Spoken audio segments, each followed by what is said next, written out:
Good morning, Corey. Good morning. It's our first full day in Bergen, isn't it? Yes, it is. And we are where? We are stopping at a Stave Church. But it's just like 1 kilometer from our little Airbnb. If the ravine wasn't full of Mud. mush and mud, We could have walked. Probably could have walked. So. We are both still kind of got the sniffles and the cold, and So we're trying to sequester ourselves. we are. We have been kind of the whole trip. It has made it a different kind of trip because a lot of it has been from the car, especially on the road trip. Well, and that's kind of what we planned for the road trip. Yeah, well, that was a lot of it. Kind of avoiding crowds, a lot of self-catering. We have eaten at a few restaurants, but we have been good. We've been hand sanitizing and all the other stuff. The coronavirus has gotten people crazy. We're hearing about it from home. They're hoarding toilet paper. And yeah, we're hearing all kinds of stuff. Leave it to us. There's always something going on when we travel, always. But anyway, we're going to take a walk up to this Stave Church and I think see. It's right up this little trail here. I think it is, yeah. Let's take it out. Doesn't say. Stave Church, and it kind of semi-points up a little bit, so we're going to assume we go up.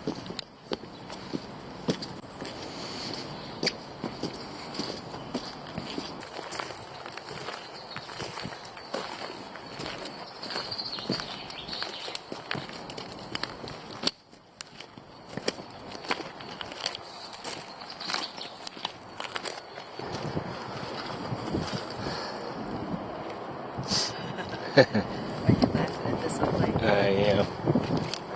Got it. Thank you.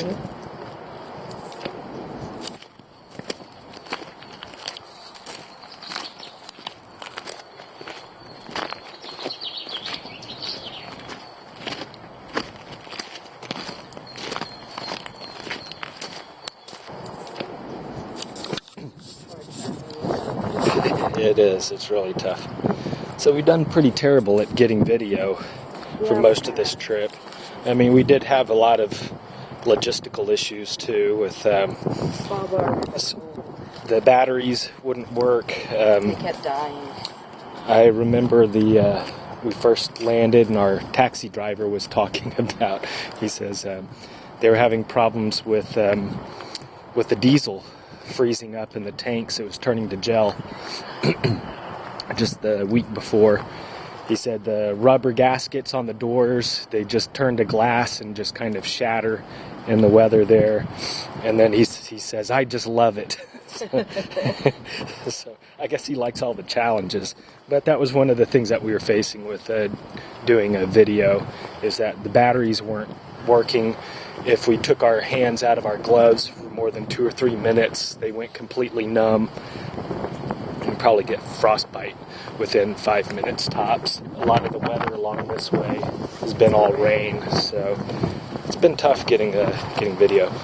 Yeah, today's been probably one of the first days that it's been above freezing and dried, where there wasn't any snow or rain. There's predictions though. So there's still at 80-90% chance of rain today.